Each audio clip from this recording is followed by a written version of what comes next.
One of the most relaxing things you can do here at FlowEdge is take a soak in the cedar hot tub. I'll get to explaining that in just a second, but the most important thing to remember about these is when you're done using them, drain the hot tub and drain the stove, especially in the cold seasons, to prevent freezing and damage. There are two ways to get your hot tub hot.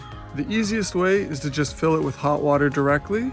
The more adventurous way is to fill it with cold water and then use the wood-fired stove to bring it up to temperature. Both ways take about 2 hours to get ready.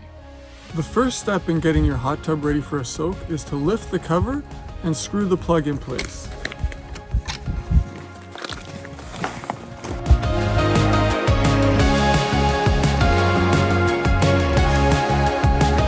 Without the plug in place, your hot tub will not fill up very quickly.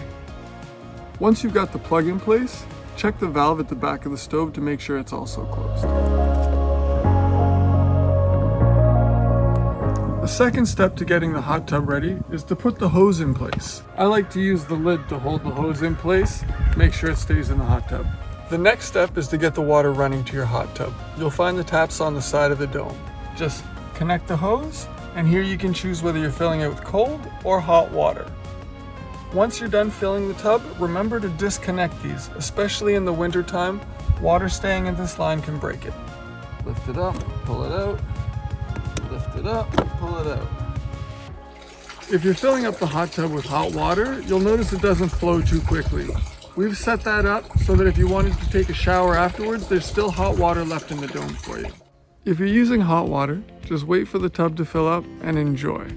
Once you're finished, remember to drain the tub, drain the stove, put the cover back on the hot tub, and disconnect the hoses up at the dome.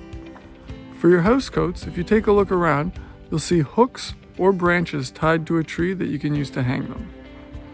If you're going to be filling the hot tub with cold water and heating it with the wood-fired stove, these are the next steps. Before you start a fire in the stove, make sure the water level in the hot tub is above the top hole right here. Otherwise, you risk damaging the stove. Each site has a wood box stocked with everything you need to get a fire started. There's fire starter, kindling, and wood. The wood boxes are located either near the hot tub or underneath the deck. The first thing you want to check when you're about to start a fire in the wood stove is make sure the flue is open, so this should be pointing down.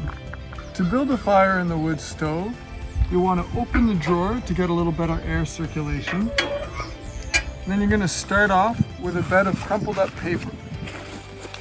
On top of that, you want to put the kindling in a crisscross pattern.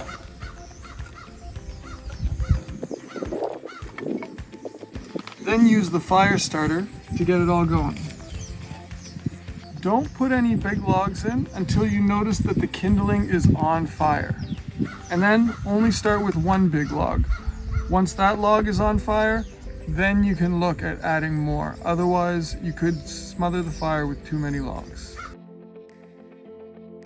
The wood stove will take about 1.5 hours to bring the hot tub up to temperature. During that time, check it periodically and add more wood as needed. Make sure it doesn't burn itself out. Also, mix the water with the paddle to ensure the hot and cold are even throughout the tub. Once you have a good fire going, you can close the bottom drawer back up. Remember to never leave a fire unattended. Once the hot tub is up to temperature, you can close the flue to prevent it from overheating.